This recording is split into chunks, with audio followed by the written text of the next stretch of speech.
2000 ஆண்டுகளுக்கு முன்பு உலக வாணிபத்தை கட்டுப்படுத்திய துறைமுகங்கள். பூம்புகார் ஒரு காலத்தில் கப்பல்கள் நிரம்பிய துறைமுகமாகவும் சோழர்களின் தலைநகரமாகவும் திகழ்ந்தது. ஆனால் இன்று கடலின் ஆழத்தில் மறைந்த வரலாறாக மாறிவிட்டது. முசிறி என்கிற முசிறி பட்டணம் ரோமையும் தமிழையும் இணைத்த துறைமுகம். தங்கத்திற்கு இணையாக மிளகை உருவாக்கிய ஒரு நகரம். இன்று அந்த நகரம் கேரளாவின் கொடுங்கல்லூர் அருகே உள்ள பட்டணம் தொல்லியல் தளமாக மாறியுள்ளது.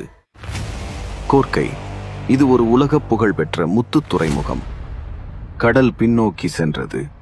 ஆனால் கோர்க்கையின் புகழ் செல்லவில்லை. கோர்க்கை கிராமம் தூத்துக்குடி மாவட்டத்தில் அமைந்துள்ளது. அழகன்குளம் ரோமானிய தங்க நாணயங்களை கண்ட இடம்.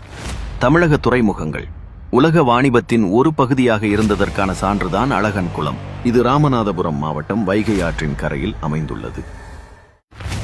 அரிக்கமேடு ரோமானியர்கள் தங்கி வணிகம் செய்த துறைமுகம். ரோமானியர்கள் வாழ்ந்த வணிக குடியிருப்பு சிதிலமடைந்து இன்றும் அமைதியாக நிற்கின்றன. அரிக்கமேடு பாண்டிச்சேரிக்கு அருகில் அமைந்துள்ள ஒரு தொல்பொருள் ஆய்வு தளமாகும்.